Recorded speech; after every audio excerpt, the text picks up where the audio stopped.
You are listening to the Spiritual Warrior Coach with Barbara Legere, the podcast for discovering how powerful your wisdom, compassion, and courage is. Get ready to join Barbara and her guests as they explore and offer you advice on how to reclaim your power, your energy, and your authentic self.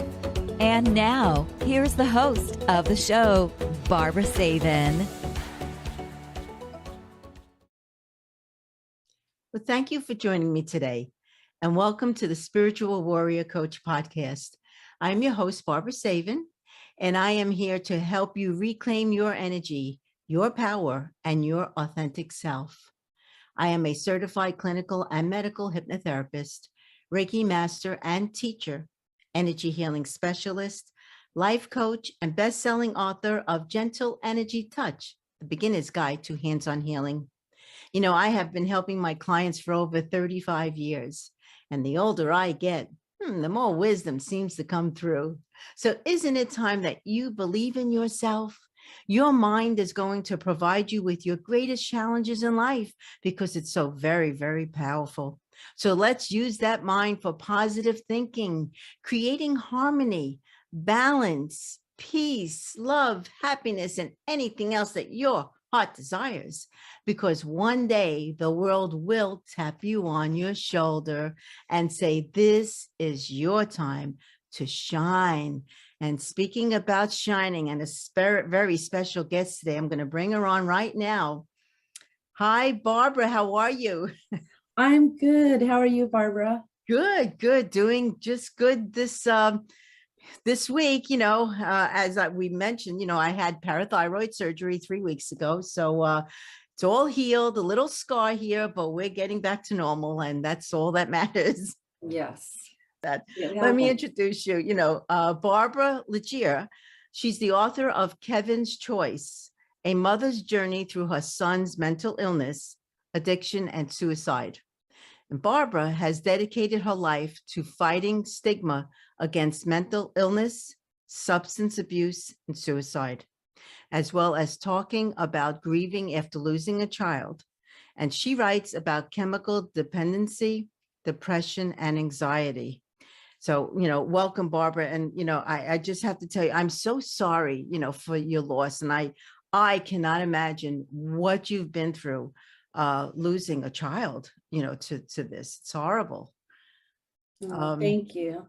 It's definitely one of those things you can't imagine unless you've experienced it. And I hope no one else ever does. I know they will, but it is a tough one. It's a tough one. I know just for me, not personally, but I have 2 neighbors that actually lost a niece to drug abuse, and my attached neighbor actually lost his son to overdose, and it's horrible.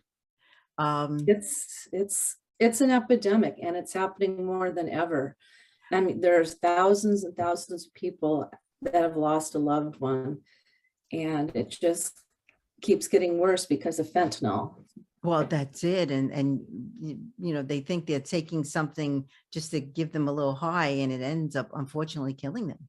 Yes. It's sad. It's tragic. It's so tragic, especially the young kids that maybe just don't understand what they're doing. I think more people should know now. It's in the public a lot, but I've known people who said their child was just trying something for the first time, and now they're not here. So no, not here.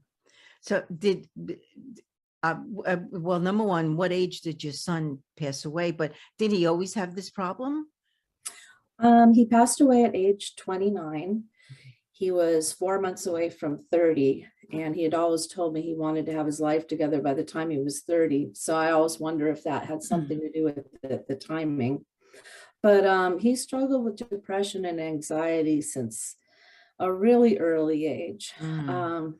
I recognized it when he was in 4th grade. His teacher also recognized it, and that's when he began having therapy for the first time and trying medications and different things. And then he was better for many years until high school. And that's when he discovered heroin, was when he was 17 years old.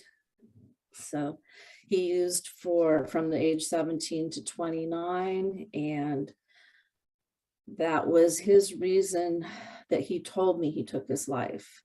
That morning, he told me, Mom, I'll never be able to stop doing drugs. And he was crying. And 20 minutes later, he was gone. Oh, wow. So you knew he was going to do this? I didn't know, but okay. He had talked about it for years. I share that in the book. My first chapter is about how he told me he was going to take his own life. And he had tried with drugs many times, but it never worked. And so he chose to use a gun this time. It only takes that one time, and you wonder, how these other kids in high school get this. But I guess it's probably just easy, on the street. Yeah. Oh, yeah. It's very easy. And I try to help people understand what addiction is like, especially to heroin. It's something that controls your life. Mm-hmm. I mean, you can be a wonderful human being, loving, giving, kind. And once it grabs hold of you, you live for that. You live to get your next high or to get well, because you get sick every day if you don't have it. Yeah, I know that's what happened to my neighbor's her niece and his son. Same scenario. They'd get off of it. They would try very hard, and then they were right back onto it. And then again, it was like a constant battle with it. And then unfortunately, it ended. Yeah, that just happens to so many families.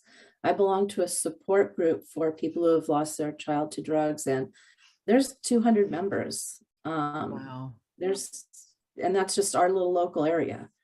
So it's unfortunately, it's everywhere. And it is. So let me ask you, so in high school, why do you think he became depressed? Was it peer pressure, or? I think he always had it in him. I've had depression my whole life. Okay. And I've taken antidepressants since I was in my 30s. When I first started taking them, I realized, oh, wow, I don't have to feel this way. I mean, it was like night and day for me. Mm-hmm. I didn't realize that my depression was clinical, that I needed medication. I just thought everybody felt that way. Oh, okay. And so when that lifted, now I just get depressed when I have a reason to, but not an everyday thing. And that's how it was for Keven. He was very anxious and nervous about things. I mean, he had friends and he was well liked, but he just had this inner anxiety and depression. And when he took heroin the first time, he felt great. He felt better than he'd ever felt in his life. He thought he'd found the miracle drug that would, save him. Mm-hmm. And it ended up destroying him. That's usually the case. Yeah. So now, is there a difference between, like you said, you have clinical depression? Are there different types of depression? There are different types. There's like major depression. There's all different types. But when I say clinical, I mean it's the type that is a brain chemical thing.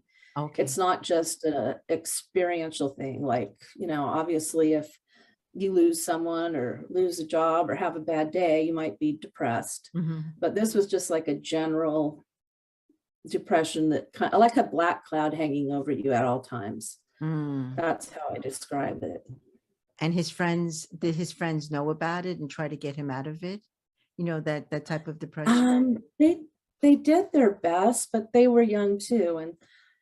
And when he started using drugs, he changed so much. He lost his really good friends. I mean, they still cared about him, but they didn't want to be around him anymore. He was a different person. Yeah. And then maybe they feared they would maybe try it, or you just, luckily, none of them did, luckily. Okay, but luckily. He tried it, using it with 3 friends. And 2 of them tried to talk him out of it. And the third one said, come on, just do it. Just try it. And so he listened to her, and that was that. Is she still alive? Do you know, or? No, she's not. He's not alive. Wow. 2 out of the 3 friends are gone now. Wow. What a shame. It really makes you wonder, why, but then there's no reason why. I think it just is. They just try it just to see how they feel, I think. Exactly. And it's, Hmm. they're curious. And at that age, we all think, oh, nothing's going to happen to me. Hmm. And I experienced with drugs when I was in high school, but they weren't heroin. Yeah. They weren't highly addictive, dangerous, life-threatening drugs. Hmm. Yeah, I know well, I never did anything, actually, believe it or not, in high school. I was too afraid. Uh, but then after we got married, and he was in the service, so he'd be away on the weekends a lot. My neighbor would actually smoke marijuana. And so every now and then I would do that. But then I realized it's not good.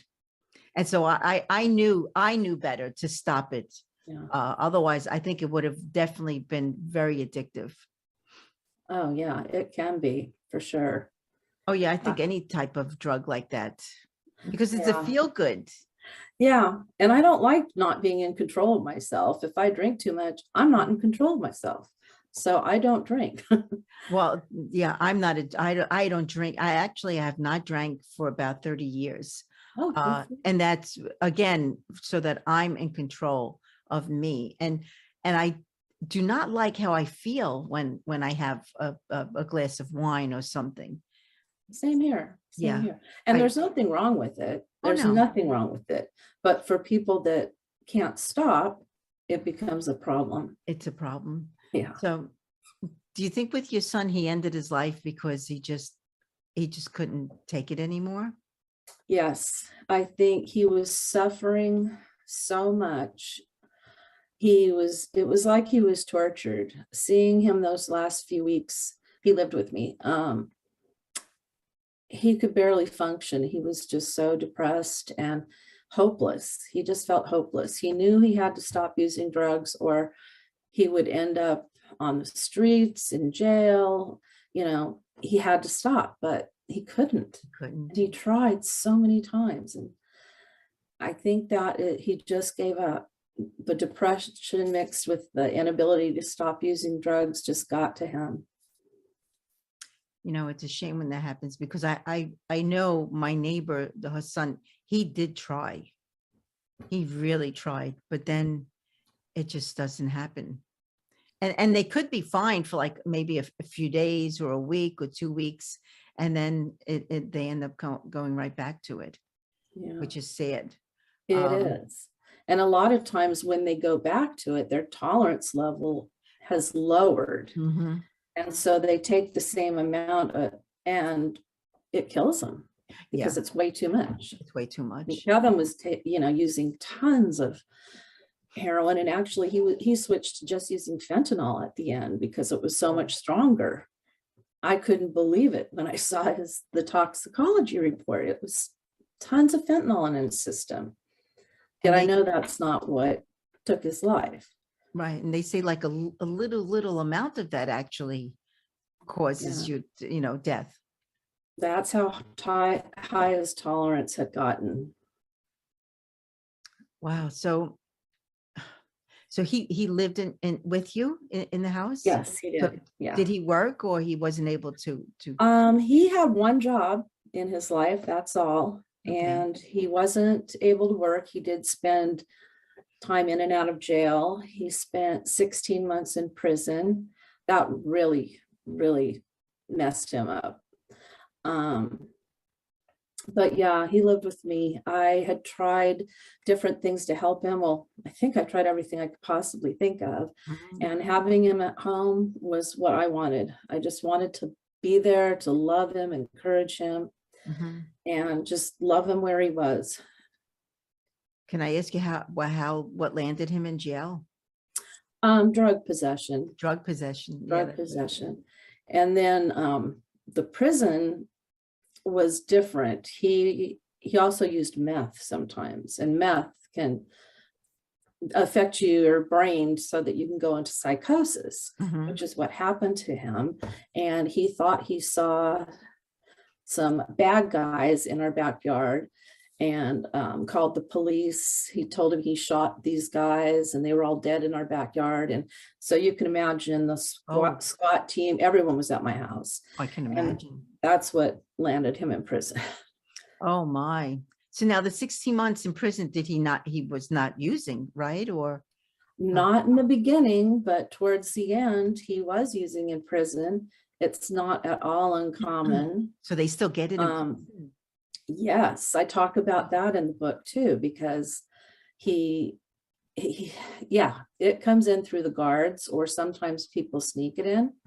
But I had to pay off some of his drug debts because I was so much in fear of what they would do to him. I even asked a police officer, well, what should I do? And he said, if it was my son, I would pay the drug debt. Oh, wow. So I did. You know, I paid someone out here Mhm. for the drugs that he ended up using in there. So it was horrible. He was scared to death the whole time he was in there. I mean, he wouldn't admit that, but you know, he saw things, people did things to him, made him do things. It was just a nightmare. Oh, I can imagine. Well, I cannot imagine, but I know prison is really bad. Yeah. I mean, really bad. Yeah, it really is. Yeah. Yeah. And if you, and no matter what you do wrong, you do not want to be there for at least an overnight or a few nights. It's not. Yeah. Mhm. Yeah. So all this that you've been through this is what actually prompted you to write your book, you know? Yes. Yes. After I lost him, I mean, the first 3 months, I was just unable to even function, really. I was just so, I mean, it was the bottom. I just felt like I couldn't even go on. But the whole time in the back of my mind, I had this nagging sense that Keven was saying, write the book we talked about, write the book. Because we always talked about writing a book Oh, together okay. about his success and how he overcame.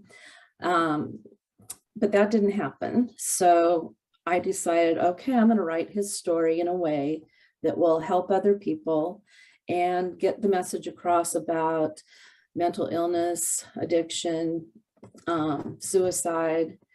And I share a lot about my opinions on tough love, some of the theories that we have behind recovery.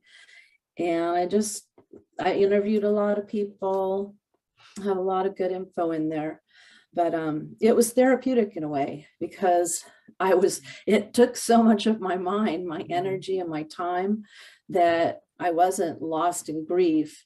I could actually function.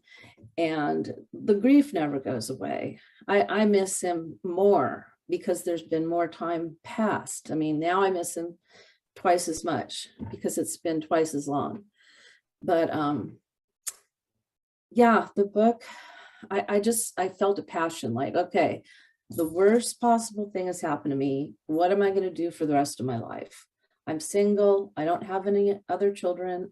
I'm going to go out there and try and help somebody else understand what's going on and hopefully prevent it from happening to them or their family.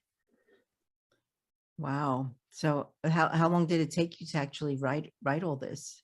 A year and 2 months, so 14 months. 14 months.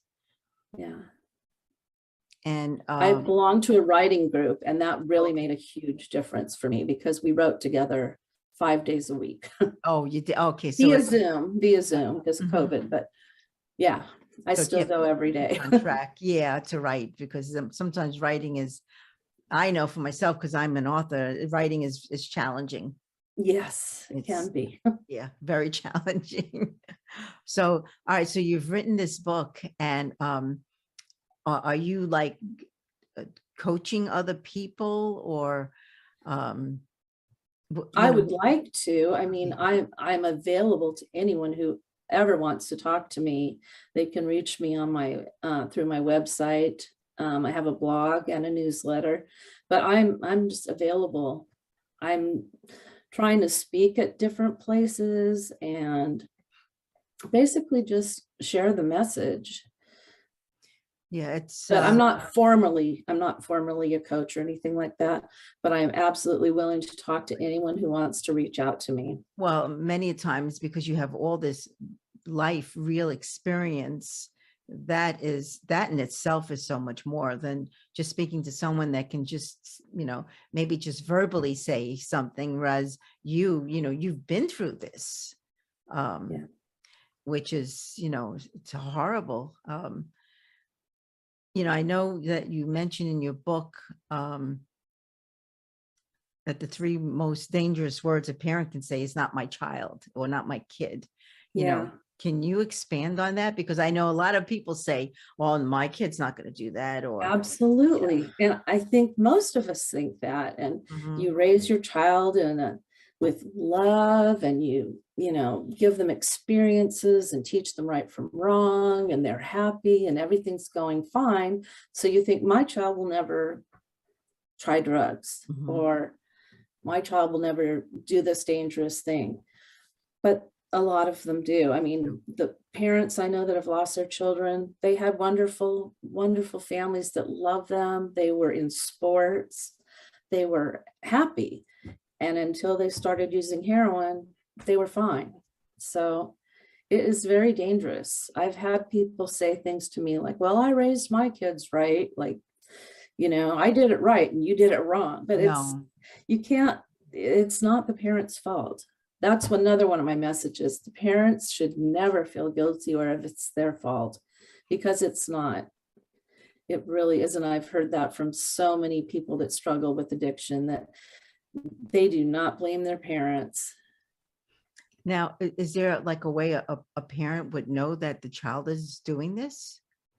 Yeah, there's lots of ways, but heroin is unique because you can kind of hide it easier than like meth or marijuana even, because you don't get the red eyes, you get the glossy eyes. That's a sign. But let's say you do heroin, an hour later, you might look normal. And your parents wouldn't know.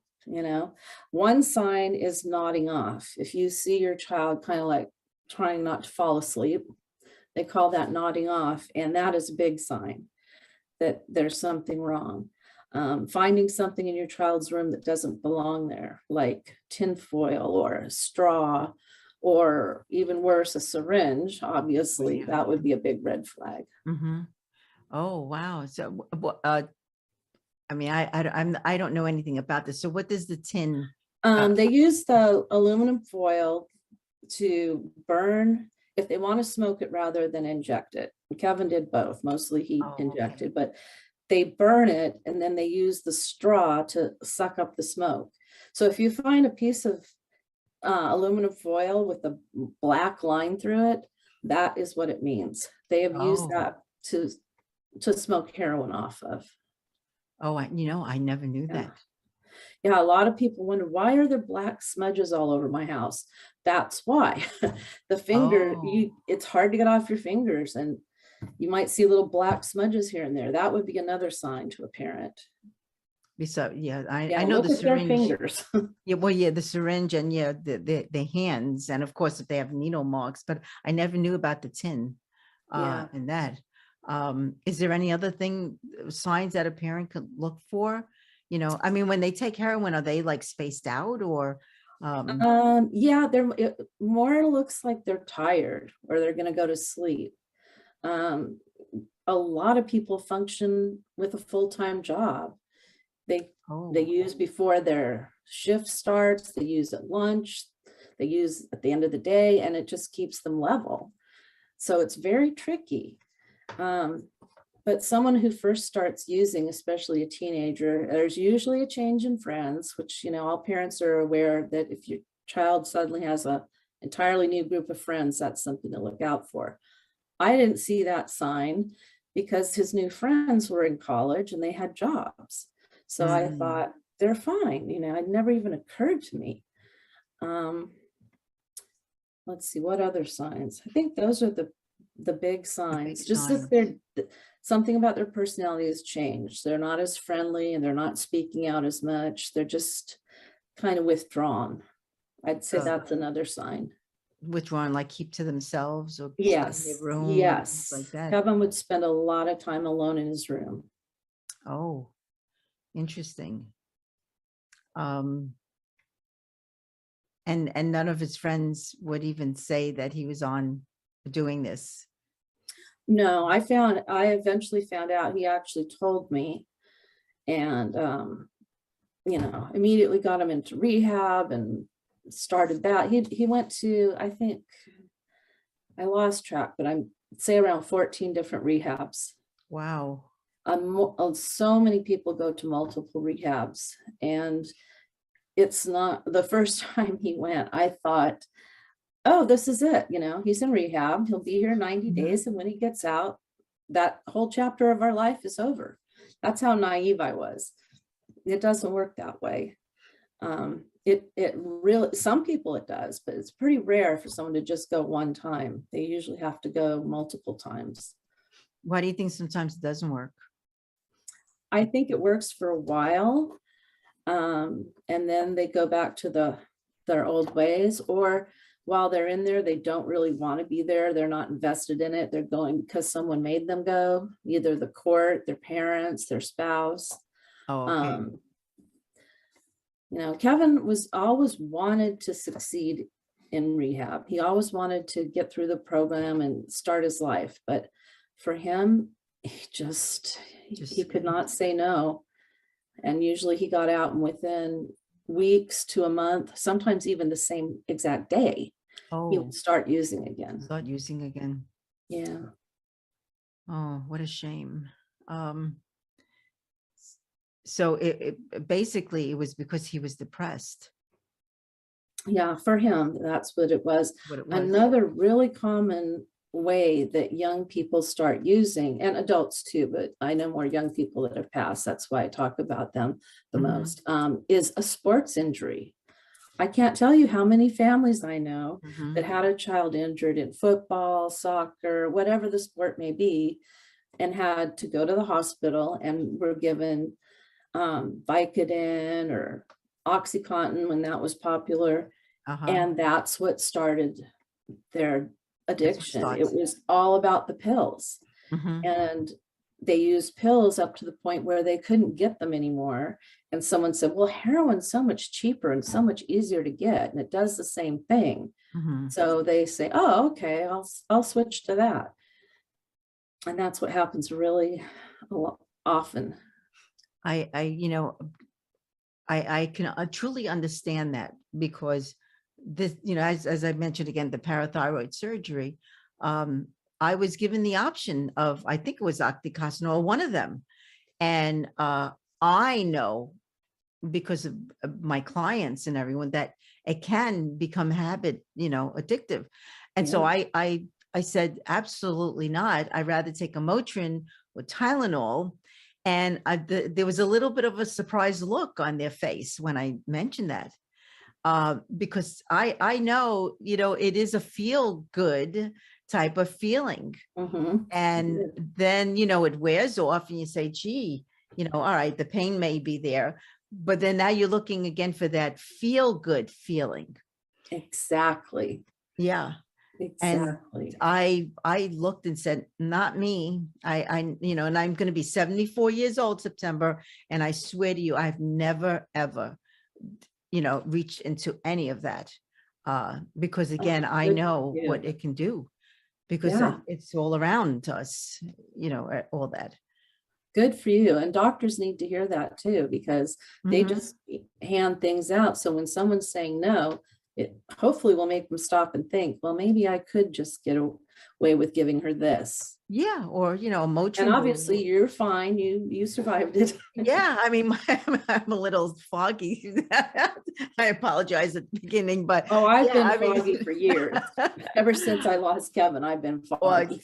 Yeah. I mean, it always takes something to, and this is my first podcast again, coming back. So, but yeah, I feel that, like, I have a strong mind.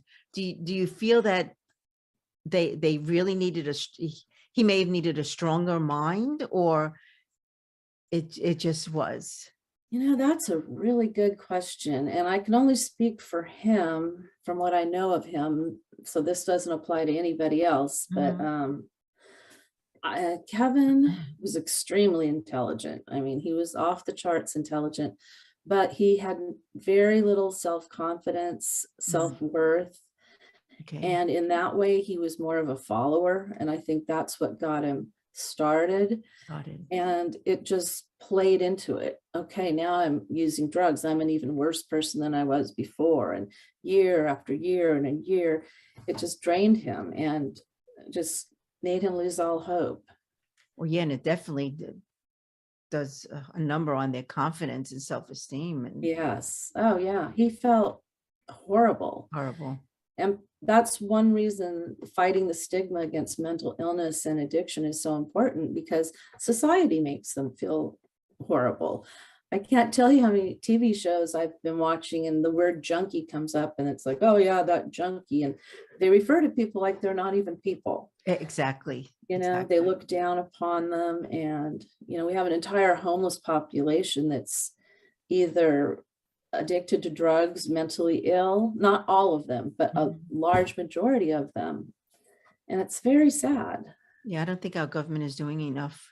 Where do you live?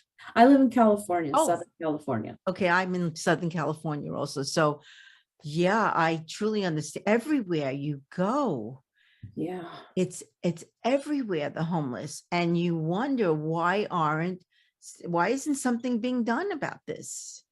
Yeah, I sure don't know what the answers are. I know that from experiencing one job I had to interact with homeless people almost every day. And a lot of them didn't want to get off the streets. They were mentally ill and they thought, this is the life I want. How do you help someone like that? No, I feel there's not enough. Complicated. It is, and there's not enough institutions or something. I feel, and not just California, I'm sure it's everywhere. Yeah. But I know it's basically more here than anywhere else. And why we're not helping. The great weather brings them to California. I know. Good place to be homeless. Yeah, I mean, you don't have to worry about freezing. So yeah, when it doesn't hardly rain and there's no snow. So, but yeah, you wonder why there's not more being done to take these people off the street, and all this, heroin and fentanyl and everything that is on the streets, that it's so easily accessible. I don't know. I don't know why it continues to go on, because it all comes from somewhere else. I mean, it comes over the border from China or Mexico, and it just keeps coming and coming. And I don't know, it just seems like that would be the solution to me, is to make it inaccessible. But since obviously that hasn't worked, we just have to inform people, especially now with the fentanyl. I mean, I can't even tell you how many people in this Facebook group I belong to, every day there's one or two new people joining. It's just heartbreaking. You mean people that have lost lost a child? Lost a child. Yeah, and they show their pictures and your heart just breaks, and it's just so sad. I mean, I know when my neighbors lost, I was heartbroken, and I could not even hold back my own tears. So, and I felt for them. So it's the feeling is, you cannot express how it feels. Yeah. It's probably the most horrific feeling ever, to know that, especially, with even if you have 5 children, losing a child, but to have the one. Yeah, absolutely. I have a family that they have 6 children. They lost 1, and people think, well, you have 5 more children. It's like, I just want to punch those people. Yeah. How can you think that? So now, let me ask you, do you think, tough love could be helpful to them, or is actually harmful? I'm very against tough love. Okay. I tried it, and I have a whole chapter in my book about that. Tough love in a lot of people's mind is kicking someone out of the house. That's kind of the big thing. Don't let them live with you. Don't enable them. Don't give them money. Don't do anything. Just leave them on their own. I know when I did that with Keven, it made things 10 times worse. And I was in fear of losing him much more than when he was living under my roof. I think they need love. They need acceptance. They need someone to say, you can do this. And to provide for them so that they don't have to steal and break the law just to get food and their drugs and whatever else they need. Keven had many ways of finding drugs. That wasn't a problem. It was so easy to find it and even to pay for it. But in my personal heart, I had to follow my gut and my mother's instincts and not do tough love. I think a lot more people are seeing that now, because letting someone on heroin hit bottom could be death. Yeah. How low do you want them to go? It's just, I didn't want him to experience that. So do you feel that even though he died from the drugs, did he understand that what you were trying to do for him? Oh, yes. He understood. We were so close, and he knew how much I loved him, and he loved me, and he thanked me all the time. And he said things like, wow, I wish my friends had a mom like you, because they feel so abandoned. And yeah, he knew. We were very close.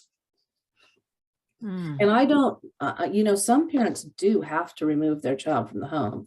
I'm not saying that that's not, something anyone should, well, see, now I messed up.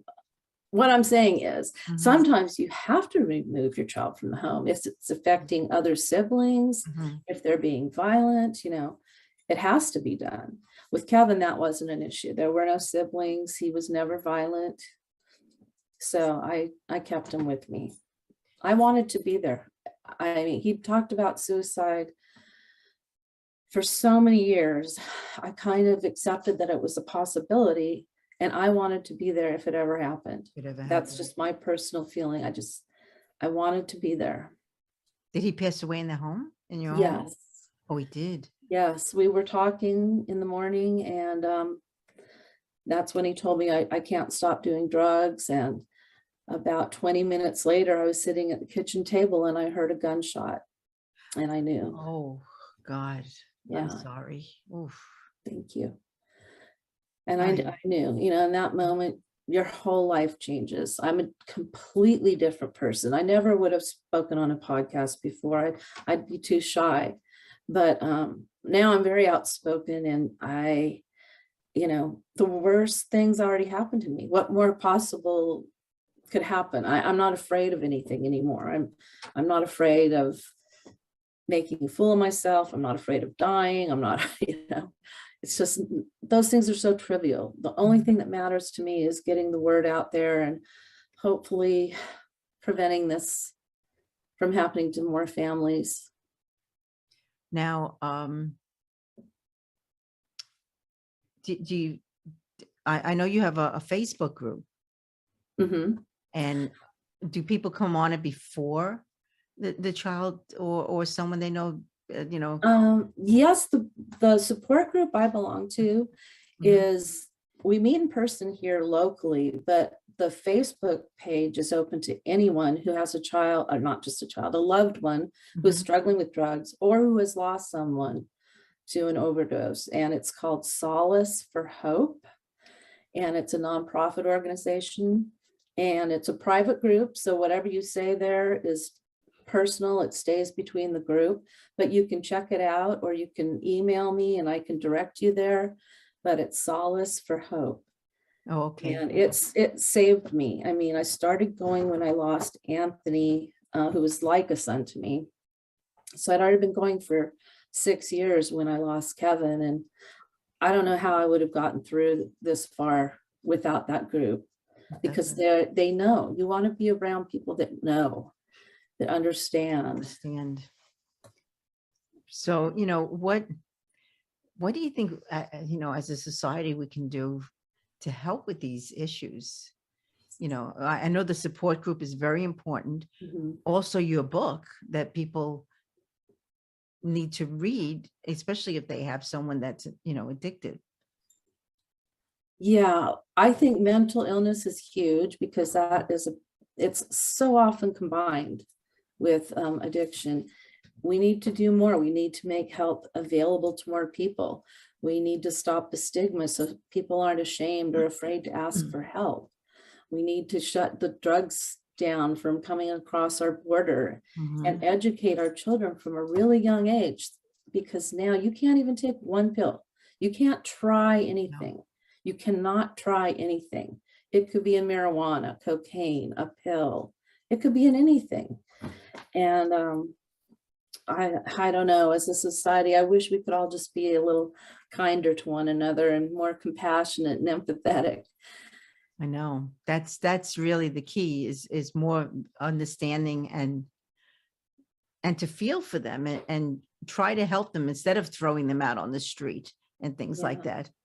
Yeah, or judging them as being a loser or whatever. You know, it happens to all kinds of people, and they are not losers. They are just like we are, but they have a different problem than we have. We all have issues. Oh, we all have issues without a doubt. And I know people that I know that have passed away from addiction had high functioning jobs. I mean, were either CEOs or, I mean, these people have education and something just goes wrong. Exactly. And same with alcohol. A lot of people have a problem with alcohol, but they can function in society and no one knows. And yet they're so unhappy. And unfortunately, you know, when you turn the television on, you see the beer commercials and vodka commercials, and you wonder, is it that they really want to have an addictive society? That's crossed my mind too. What would happen if they stopped all that? Would the younger people get the idea out of their head that, oh, we have to have alcohol to have fun? Because that's what they're portraying on TV. And it's always every TV show too. People come home from work and what do? They pour a drink. They pour a drink. It's always on TV. I always wonder, how do these people drink so much? So, right. You know, it's funny because I've noticed that lately it's more so they're drinking wine. Yeah. And I'm saying to myself, wow, what is the message here? Yeah, I know. And it is fine to drink wine if you want to, but it's just not a necessary thing to have a good time. Well, I know that because I'm, again, you know, I am not a drinker, and don't get me wrong, in my early years I was, but then I knew it was not. I said, this is not what I want, because I felt weird afterwards. And then of course the migraine and the horrible feeling. And I wonder why people just go back and continue to do it, you know. Well, it's an addiction and they need it, you know. I mean, you need it to make yourself feel normal. Well, I see your baby back there. Yeah, there's one on the floor right here, and I tried to shut them out, but then they were banging on the door, and I didn't want that. No, it's okay. Yeah, I have 3 of them in the room. One of them's being noisy. Oh, it's okay. Yeah. So you have 3 dogs, or? Yes. Oh, wow. Okay. And, yeah, they are my lifesavers too. My 2 little dogs. 2 of them are mine. One's my sister's, but that's who I give all my love to now. My baby talk and baby pups. Yeah. You know, affection. So. Well, that's it. Now, do you feel that, you know, I know this is a little offbeat question, that, you know, I know your son had all this affection in the world from you. Do you think that some kids don't have that, and that's why they look to use? That could be a possibility for some people. Yeah. Anthony, that I mentioned him earlier, he had lost his mother to addiction when he was 14, and his dad was in and out of prison. So he didn't have a lot of affection. He had grandparents that loved him, but he felt completely abandoned by his parents. And that's, when you get in that group with your drug friends, they aren't real friends, No. obviously, Mm-hmm. but they stick together Mm-hmm. and you feel like you're part of something. You have all these people that have the same focus in life. And I know that was a big part for Keven too. It's like, oh, look at all my new friends. They're not really friends if you just do drugs with them. But that's it. That's all that they're there for, Yeah. To either bring it in for you or make money or, or get high together. Yes. Yes. So now your book is it actually out now? Yeah, I'll show you a picture. I have one right here. I don't know if you can see that. Yes, I do. Backwards, but Mm-hmm. yeah, it's called Keven's Choice, and it's on Amazon, Barnes and Noble, and Apple Books. And it just came out, or It came out in April, so it's Oh, really it's new. In just fact, I came out think now. tomorrow will be 1 month. Wow. Okay. Yeah. So, what message do you want people to come away, with after reading your book? I want them to come away seeing what it's like for the people that struggle so that they can have more empathy Mm-hmm. and more understanding. And hopefully, if we all just do our part by being kind to one another, to not judging each other, and if our government would wake up a little more and provide more help for mental illness Mm-hmm. and for keeping drugs out of our country, that would be ideal. That would be ideal. It would be ideal. And I know our government probably can do that. But, again, it's about, I hate to say, but it's about the money. And it's very sad. It's just, sad. It's hard for me to comprehend because that's just so far from normal to me. Mm-hmm. Yeah. I also talk about grief and, try to share a little bit about what not to say to a grieving person. I know people are well-meaning and we all say the same things because that's what we've heard. I know what to say. Yeah.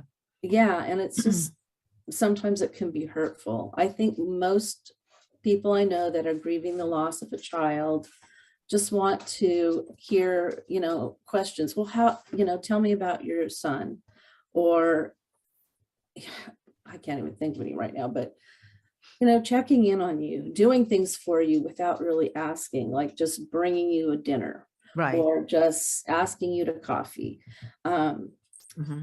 It's just hurtful to be expected to get over it. Oh, aren't you over it yet? Or it's been 3 months. It's like, no, you never get over it. You never get over it. And I have good days and bad.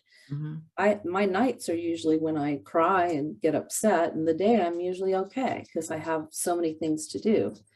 But yeah, there's a lot of messages in my book. I wrote it from my heart. It's just from my heart. I'm not making money on it. It's just my passion thrown out on paper. Now my dogs are really It's okay. Yeah, I see them back there. It's good. They're adorable. Oh, thank you. Yeah, I know. The worst thing you can say is, how are you feeling? Or how you doing? They're feeling horrible. They're not doing good. Yeah. So as you mentioned, bringing them dinner or just taking them out for coffee or doing something without asking those words. My very favorite thing is if I want to talk about Keven. People think, oh, if I bring him up, she'll get sad. Well, I'm already sad. I want to talk about him. And if someone says, oh, share a memory, what's one of your favorite memories? I could go on and on and on. My other favorite thing is when his friends get in touch with me and say, oh, remember the time Keven did this? Or even better yet, they tell me stories that I haven't even heard before, like funny things from his childhood.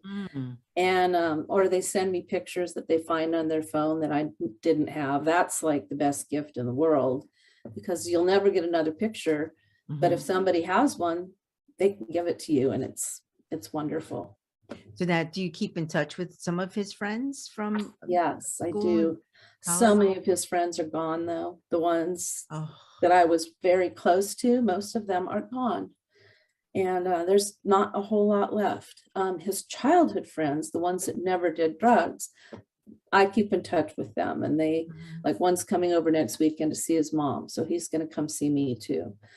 So yeah, they're a huge help to me. Well, yeah, because then it's nice to go down memory lane and just to reminisce those good days. Yeah. I just want to talk about the good times and have the good feelings and the memories of him laughing and things like that. Yeah, what they say, it's all those beautiful memories that get us out of our depression. Yeah, it helps a lot. It helps. It's like losing, when you lose anyone, whether it's a parent or a child or the spouse, even a pet, it's thinking about all the good things that you have that changes your feeling for that day. Yeah, it really can. And just trying to think positive. I really work on that, and it makes a huge difference. I tried to help Keven understand that concept, and he just, it was hard for him to think positive even. Well, yeah, because when they're, in that state and he was trying to get out of it and he just couldn't. Yeah. So, the thing is for them not to try it to begin with. Exactly. That is the most important thing of all, is just to not start. And if parents have to really get that through to their kids. I talked to Keven about it. It didn't help, but I highly recommend doing it because it does help in some cases. Yeah. Yeah. Do you feel that some parents should drug test their children? Yes, if they suspect it and the kid is under the age of 18. Once they're 18, it's a lot harder. But if they're under the age of 18 or if they're living under your roof, yeah, because then you have proof. Although there are many ways to fake a drug test too. So unless they're actually going in front of you. Okay. Yeah, Keven, he faked them all the time for his probation and parole officers. So, wow, I didn't know that you can, I guess I'm a little naive there, that you can well, fake. they know all these tricks. They know all the tricks. So, all right, where can people, find you again with your support group? Where can they email you? The name of the book again? My website and email is both my first and last name, Barbara Legere, Legere @gmail, or barbaralegere.com. Okay. And the book again is Keven's Choice.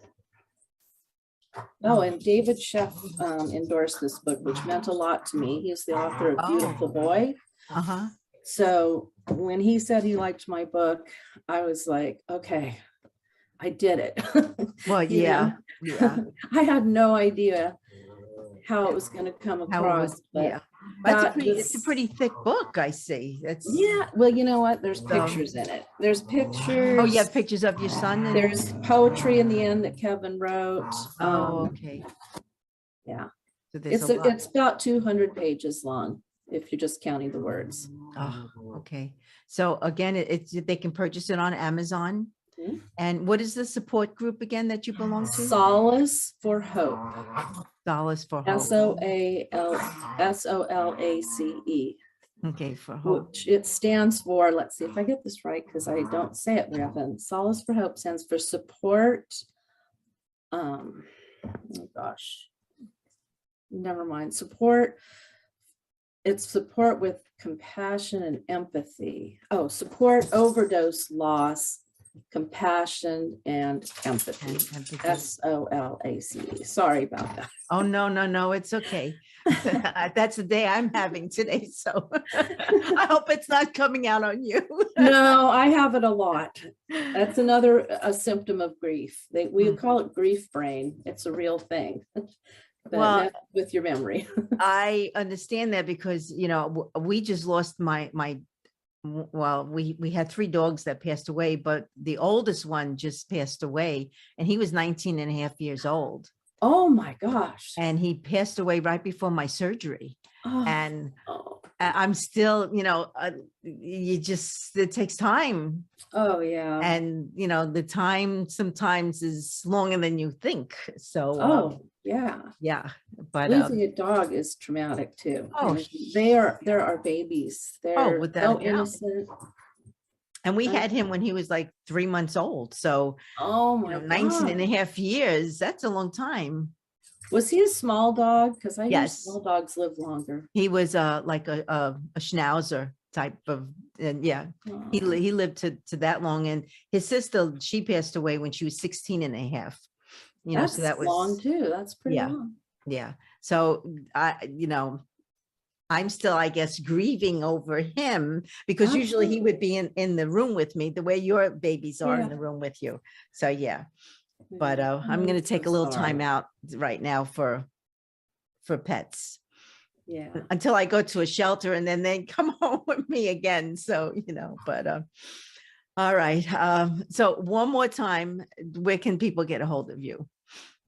BarbaraLegere.com Mm-hmm. or BarbaraLegere@gmail.com. Gmail.com. Barbara, I really appreciate you coming on. Thank you, Barbara. I really enjoyed talking to you. Thank you so much for having me here. Well, thank you so much for taking the time and discussing something that is very heartbreaking. So, Thank you. and time to an extent heals some wounds, but not all the wounds. So, I understand. It does help a little, but it Mhm. never goes away. No, We can't expect it to. no, that it's all part of us being human. So, Exactly. but again, thank you, Barbara, for being here. And please, everyone, check out her book on Amazon, Kevin's Choice. And thank you for listening today. And again, a big thank you to my guest, Barbara. And I hope that you heard what you needed to hear, because substance abuse, suicide, mental illness is very, very important. And we need to do more about it. And we need our government to stop these drugs. And we need our government to take some of the homeless, all the homeless off the streets. And these drugs are killing our children and our loved ones. So again, a big thank you to my guest. And, visit me at motivateyourlife.net. And please subscribe to this YouTube channel, The Spiritual Warrior Coach. We are also on Spotify, Amazon, Apple, and we are international. And for those of you that are maybe interested in learning energy healing, please check out my book on Amazon, Gentle Energy Touch, The Beginner's Guide to Hands-On Healing. So I, again, hope you heard what you needed to hear, and have a beautiful week filled with love and with light. Love, Barbara.